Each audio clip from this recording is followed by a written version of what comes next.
예, 오늘의 모닝 브리핑 시작하겠습니다. CPI 소매 판매 지표 앞두고 투자자들의 신중한 그런 모드로 전환이 됐고요. 그런데 엔비디아가 4% 올라가면서 나스닥 지수는 올라가는 그런 모습을 보였습니다. 한국 관련 지표는 약간 올랐습니다. MSCI 한국 지수가 강보합 야간 선물은 0.3% 정도 올랐고요. 외국인 투자자들이 과연 어떻게 움직일 거냐. 이틀 연속 대형주 삼성전자, SK하이닉스는 매수로 돌아섰거든요. 근데 어제 일본 증시 휴장이라 이제 참여도가 낮았었는데 올라가는 가운데 매수 기조로 전환이 될 거냐, 오늘 장에서 집중적으로 체크를 좀 해봐야 될 것 같습니다. 우선 미증시는 뭐 다우는 빠졌고 S&P 500은 거의 제자리, 나스닥은 약간 올라갔는데 러셀 2000이 0.9% 빠졌거든요. 그러니까 투자자들이 좀 많이 빠진 대형주 쪽을 오히려 주목해 봐야 되는 거 아니냐, 뭐 이런 식으로 좀 전환이 된 것 같습니다. 다만 이제 전반적으로는 신중했습니다. 대형주 딱 보면 시가총액 1, 2, 3위는 플러스가 나고 나머지는 좀 주춤했잖아요. 근데 그나마 엔비디아가 4% 올라간 게 아니었다면 나스닥도 거의 뭐 방향이 없거나 약간 밀리거나 이런 분위기가 됐겠죠. 그래서 전반적으로는 신중한 움직임이 있었다, 이렇게 봐야 되는데 시장에서는 조금 이런저런 지표들을 좀 봐야 되는 거 아니냐, 뭐 지표도 걱정되고 AI 버블론도 있고 해서 좀 연준이 혹시라도 늦게 대응하면 시장이 좀 확 밀릴 수도 있기 때문에 당분간은 어떻게 돌아가는지 봐야 된다, 이런 주장이 있고요. 일부 기사에서는 CPI 이제 앞두고 있잖아요. 너무 낮게 나오면, 예상보다 아래쪽으로 나오면 경기 침체를 걱정할 거고, 또 너무 튀어 올라가면 연준의 금리 인하 정책을 또 제한하는 그런 상황이 연출될 수 있기 때문에 일단 보자, 예상대로 나오는 게 가장 좋은 시나리오다, 이렇게 보는 시각이 있습니다. 근데 어쨌든 뭐 지금은 금리나 인플레이션보다 성장 쪽으로 관심이 넘어가게 돼서 성장이 어떻게 되는지, 연준은 어떻게 정책을 펼치게 될지 여기에 더 이제 집중하고 있는 것 같다, 이런 분석이 있고요. 근데 어쨌든 전반적으로는 빠지진 않고 있잖아요. 그러니까 증시가 경기 침체가 아님에도 불구하고 경기 침체를 걱정하면서 밀려버렸기 때문에 지금은 뭐 지표만 양호하게 나온다라면 한동안은 계속해서 좀 반등하는 그런 흐름이 나올 가능성이 높다, 이런 분석도 일부에서는 있었습니다.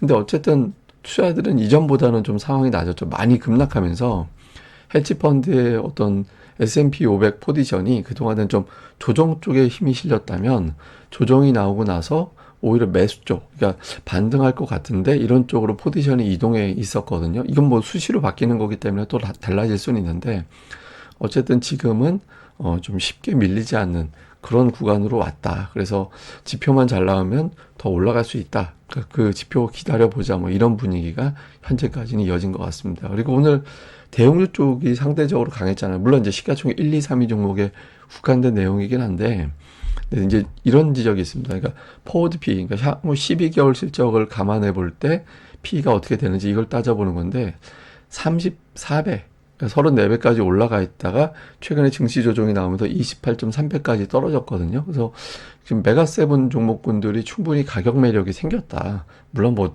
보통 P가 28배가 싼 거냐 이런 논란이 있을 수는 있는데 워낙 고점 대비 좀 많이 밀려버렸기 때문에 한 20% 정도 빠진 거잖아요. 그러니까 지금은 가격 매력 또는 이제 주가가 낙폭과대에 따른 단기적이든 뭐가 됐든 저점 매수가 가동될 수 있는 시점이긴 하다. 그래서 대형주 쪽을 좀 주목해 봐야 되는 거 아니냐, 이런 분석들이 오늘 되게 많이 나왔습니다. 그러다 보니까 중소형주 쪽에 투자하던 투자자들이 일부 대형주 쪽으로 관심을 보이면서 러셀 2000은 오늘 0.9%, 비교적 좀 많이 빠진 거죠. 0.9% 빠지고 대형주 쪽은 일부 종목이 좀 상대적으로 선전하고, 그러니까 이런 결과가 나오기도 했습니다. 그래서 향후에 러셀 2000이냐 메가세븐이냐, 이런 어떤 변화도 좀 계속해서 체크는 해봐야 될 것 같습니다. 그리고 이제 반도체 업종에 대한 어떤 낙폭과대, 그리고 이제 일부 업종에 대한 어떤 의견, 이런 것들이 나온 게 있는데, 일단 반도체 같은 경우는 CT에서 고점 대비 20%나 빠졌는데 AI에 대한 투자, 메모리 강세, 여기에 대한 변화가 없다. 그래서 마이크론 테크놀로지가 가장 매력적이고 엔비디아라든가 AMD라든가 이런 것들도 주목해야 된다, 이런 주장이 있었거든요. 그래서 오늘 뭐 마이크론 테크놀로지도 거의 2% 근접한 상승이 나왔죠. 그리고 엔비디아는 4% 올라갔고, 그 다음에 또 헬스케어를 주목해야 된다, 이런 주장도 있거든요. 아직까지 헬스케어의 랠리는 끝나지 않았다라는 거예요. 특히 일라이 랠리가 실적이 잘 나왔기 때문에 헬스케어가 거품이 아니다, 실적을 기반으로 하는 거다라는 거를 입증을 했다라는 겁니다. 그래서 헬스케어론, 헬스케어파, 반도체파, 이렇게 이제 각각 갈리면서 더 올라갈 수 있다, 이런 주장들이 여기저기서 나왔습니다. 뭐 특징주로는 엔비디아가 오늘 4% 올라갔고 장중에는 111달러까지 올라갔었거든요. 그래서 오늘 유난히 엔비디아 관련된 보고서가 많이 나왔어요. 뭐 제프리스에서 블랙 LG 문제되지 않는다. 목표 주가 150달러 유지한다라고 했고 또 120달러까지 단기적으로 올라간다. 이런 주장도 있었고 또 UBS 같은 데서는 매수 의견 유지한다고 하면서 성장성에 대해서 과소평가하고 있는 것 같다. 그리고 또 뱅크 오브 아메리카에서는 반도체 내에서 탑픽이다. 그러니까 이런 주장들이 나왔거든요. 그래서 뭐 엔비디아 낙폭을 이용해야 된다. 이런 취지의 분석이 나오면서 올라갔는데 다만 이거는 120달러까지 넘어가 줘야 이제 추세가 복원된 걸로 투자들이 판단하게 되는 거거든요. 그러니까 아직까지는 고점과 저점이 낮아지는 추세잖아요. 그래서 최소 115달러를 넘어가든가 아니면 이제 120달러를 넘어가 줘야 완전한 추세 복원 이렇게 판단할 것 같습니다. 그리고 최근에 이제 태양광주들이 지수 하락에는 상대적으로 강했거든요. 그러니까 그 전에 미리 빠져서 그런 건 있는데 오늘 특징주로 이제 퍼스트 솔라가 3.5% 정도 올라가서 좀 주요 상승률 상위 종목에 포진해 있는데 오늘 뭐 상승 특징주가 뭐 스타벅스, 퍼스트 솔라 뭐 이런 종목이었거든요. 이런 것들이 이제 특징으로 부각이 됐고 그 다음에 국제유가가 오늘 3% 넘게 올랐거든요. 예, 중동의 지정학적 리스크가 또 제기가 됐죠. 그러니까 이란, 이스라엘 뭐 24시간 이내 공격할 것 같다. 이라크 국경 근처에서 이란의 미사일 부대가 연습을 하고 있다더라. 뭐 이런 어떤 내용들, 훈련하고 있다더라. 이런 내용들이 보도가 됐거든요. 그래서 지정학적 리스크가 또 제기가 된 점도 투자자들에게 약간의 긴장도를 또 제공을 하는 그런 이유로 작동을 했습니다. 다만 이제 관련된 종목군들이 크게 올라가거나 그러지는 않았는데 국제유가가 거의 80달러 정도까지 와 있는 상태라서 긴장도가 생길 것 같습니다. 이거 제가 지수가 수정되지 않은 걸 올렸는데 지금 국제유가는 80달러 정도까지 올라왔거든요. 그래서 유가의 상승을 경계하는 그런 시각도 있었습니다. 그 다음에 지표는 그 뉴욕 연은의 기대 인플레이션이 나왔는데 1년 기대 인플레이션은 3% 정도 나왔거든요. 근데 뭐 크게 뭐 변화가 있다 이렇게 보긴 어려웠는데 3년 인플레이션이 뚝 떨어졌어요. 2.33%. 전달 대비 마이너스 0.6%포인트 내려왔는데 낙폭으로는 역대 최대. 그러니까 그 전달 대비 낙폭으로는 역대 최대였거든요. 그러니까 이번 1년 정도는 인플레이션이 크게 지금 추세를 유지할 것 같은데 그런데 3년 정도 후를 보면 물가가 뚝 떨어져 있을 것 같아. 그러니까 이런 식의 전망이 나온 거예요. 그래서 근데 이게 1년 기대 인플레이션이 더 중요해서 뭐 이날 증시에는 그렇게 크게 영향을 주진 않았는데 어쨌든 물가가 이제 올라가지는 않는다. 떨어지는 추세가 유지가 될 거고 그 속도에 대한 어떤 문제 그리고 속도를 좌우하는 게 예를 들어서 수요가 줄어서 인플레이션이 떨어진다. 그러니까 이렇게 되는 게 있을 거고 주거 비용이 내려가서 인플레이션이 내려간다. 이런 게 있을 거잖아요. 근데 수요 감소에 따른 인플레이션이 낮아지는 거는 조금 경계할 수도 있습니다. 그러니까 물가가 소비가 둔화된다고 이렇게 되는 거고 그게 아니라 주거 비용이 좀 내려가는 추세가 확인이 돼서 내려간다라면 이거는 뭐 잘 잡았네 물가 잘 잡고 있구만 이렇게 해석이 될 수 있거든요. 그래서 향후 뭐 CPI라든가 사실 CPI보다 PC가 더 중요하긴 한데 어떤 내용으로 움직이게 되는지 그거를 더 좀 투자들은 집중적으로 살펴볼 것 같습니다. 자, 우리 증시를 보면 어저께 특징이 대부분 업종이 올랐거든요. 근데 내려간 업종이 두 개가 있었어요. 그 음식료하고 통신이 빠졌거든요. 근데 그 공통적으로 두 개 업종은 개인 투자자들의 순매수 1위와 2위 업종이었습니다. 물론 이제 서비스 업종도 매수가 붙긴 했는데 2위, 3위가 음식료와 통신이었거든요.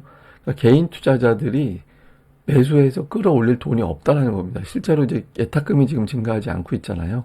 예탁금이 증가가 없기 때문에 시장의 주도권은 개인이 아니라 외국인 기관에게 있다라고 봐야 되거든요. 그래서 여전히 이제 근데 이게 제가 왜 보여드리냐면 가끔 예탁금이 확 들어와가지고 그 예탁금을 바탕으로 개인이 시장을 주도하는 그런 장세가 가끔 있거든요. 그러니까 2020년 이후에 2차 전지 랠리 막 나오고 할 때 그때 예탁금이 폭증을 하면서 시장을 끌어올렸죠. 근데 지금은 그런 현상은 아직은 안 보입니다. 여전히 외국인 기관 쪽에 어떤 무게를 두는 그런 흐름이 나야 되고 또 하나는 지금 지수 위치가 되게 중요한데 코스닥의 고점과 저점을 연결해 놓고 중간값을 딱 그려 놓으면 지금 중간을 살짝 넘어가 있는 상태거든요. 근데 이 중간을 넘어가 있는 상태에서 밀리지 않고 더 푸시하게 되면 생각보다 좀 랠리가 더 이어지고 더 강하게 나오는 그런 현상이 나올 수 있습니다. 그러니까 예를 들어서 저 구간을 보시면 저걸 왜 주목해야 되냐면 하락과 이제 고점 대비 저점의 낙폭의 절반. 근데 그 위치가 딱 고점이 되면서 그 돌파하지 못하고 밀리다 보니까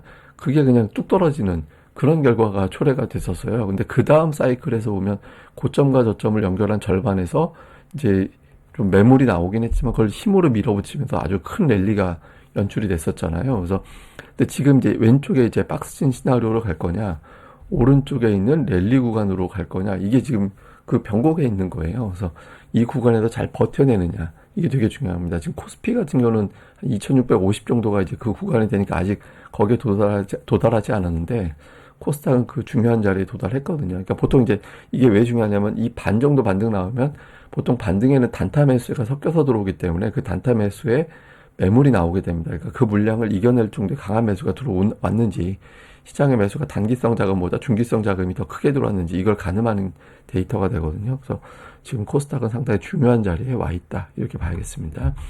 자, 시장 요약을 해보면 그러니까 CPI 앞두고서 아무래도 긴장감이 좀 있죠. 더군다나 우리나라는 그 직전에도 휴장이라서 좀 미리 대비해야 되는 거 아닌가, 이런 시각이 있거든요. 반면에 이제 엔비디아가 오늘 많이 올라가서 엔비디아 효과로 지수를 플러스로 만들어낼 수 있을 거냐, 요거 좀 볼 필요가 있고, 다음에 일단 외국인들이 연속 매도를 멈추긴 했는데 어제 같은 경우 매수를 했다라기보다는 매도를 줄인 그런 측면이 좀 있었거든요. 그래서 그런 흐름이 어떻게 되느냐, 요걸 좀 볼 필요가 있고, 근데 어쨌든 외국인들이 가장 이상적인 건 지수 곱하기 그러니까 2,600억 원 이상의 순매수가 들어오는 게 되게 중요합니다. 그래서 뭐 그 정도 흐름이 나올 수 있는 장인지는 아직은 확인이 필요하지만, 어쨌든 외국인들이 매도는 안 한다, 매도하던 쪽에서 매도를 멈춰주면 대기하던 매수가 붙게 되거든요.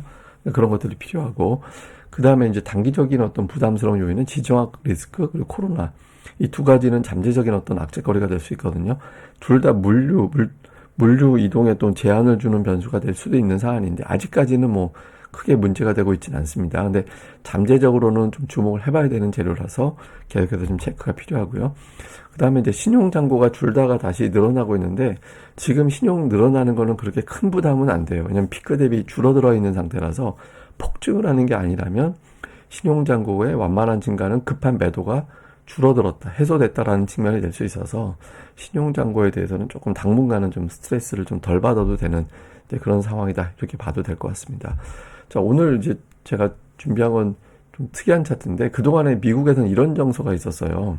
그러니까 미국의 트럼프가 이겨야 증시가 좋다, 이런 이제 분석이 일부 있었거든요. 그래서 S&P 500 관련된 ETF랑 이제 공화당의 승리 확률이랑 이거하고 비교를 해보면 비슷하게 간다라는 거예요. 예, 비슷하게 가는 이런 경향이 있어서 이제 그때는 아마 바이든이 전제가 됐겠죠. 그래서 어쨌든 공화당 승리가 증시에는 유리하다, 이런 분석이 있었는데 이게 살짝 좀 변하는 것 같습니다. 이게 오늘 어떤 이제 분석이 나오냐면, 뭐 트럼프는 중국과 전 세계 관세를, 중국엔 60%, 전 세계는 10% 관세를 부과한다, 이런 어떤 주장을 하고 있거든요.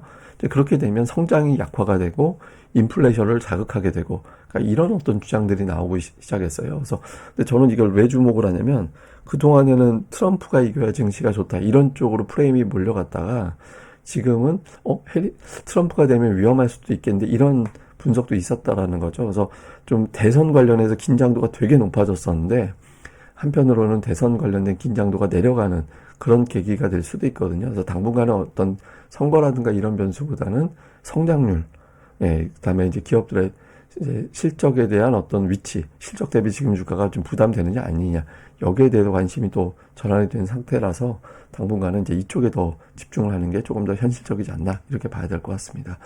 예, 그리고 오늘 오후 방송은 평소보다 조금 늦어질 가능성이 있습니다. 그래서 오늘 늦게 올라가도 그냥 그러려니 좀 양해 부탁드리겠습니다. 뭐 늦게 올라간지 알리려면 알림 설정해 두면 되니까 올라지는 실점, 그러니까 좋아요, 구독하기 위해도 알림 설정도 꼭 좀 부탁드리겠습니다. 예, 감사합니다. 저는 또 다음 방송에서 뵙겠습니다.